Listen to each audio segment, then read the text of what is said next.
Welcome to the Daily Download. On tax day, Zohran Mamdani announced new taxes on luxury properties in New York City. He actually held a ceremony announcing these taxes in front of Ken Griffin's luxury property that he bought, and that property is worth $238 million and is the most expensive home purchase in New York City history.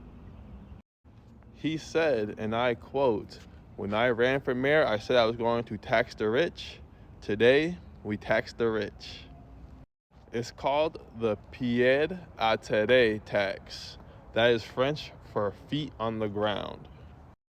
This is going to be an annual property tax for people who own properties that are worth up to $5 million that don't actually live in New York City.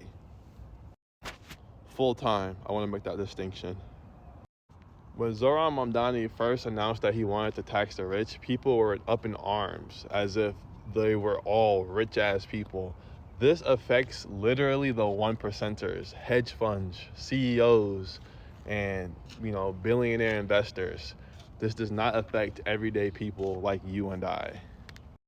These people literally can afford $5, $10, $15, $100,000 properties, while a lot of New Yorkers struggling to feed their families.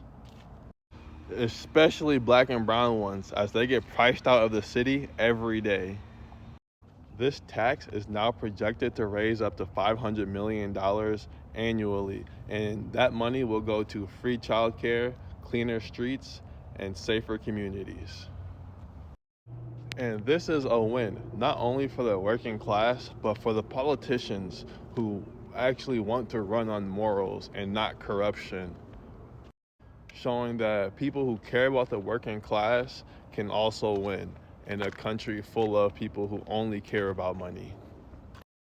For my black folks, this hits home a little bit, doesn't it? We come from countries that were looted by the West. People came in, extracted our resources, and are still extracting our resources and bringing it home without paying fair share to the African people or to the black people, because this happens in the Caribbeans too. This dynamic happens everywhere, and New York City is a testament to that. As black people in America and all around the world, we should be paying attention to the strategies of Zohran Mamdani, because he's coming up with policies for the people, not for the 1%ers. When the leaders actually make the wealthy contribute, all it does is make the country, the city, the place flourish. And Zohran making this into policy and not just promises shows that this is possible.